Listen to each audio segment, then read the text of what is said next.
Now, if you take a look out the right side of the dam, you can see just how high the water used to be there. When I was a kid, you could just reach out over the intake towers, put your hand right in the water. That's how much water we've lost, folks.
And because the Colorado River is the border between Arizona and Nevada in this area, I get to say, we're back in Nevada.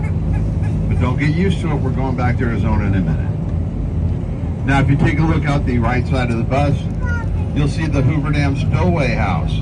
That is our event center where we have banquets and concerts for drought awareness. Now,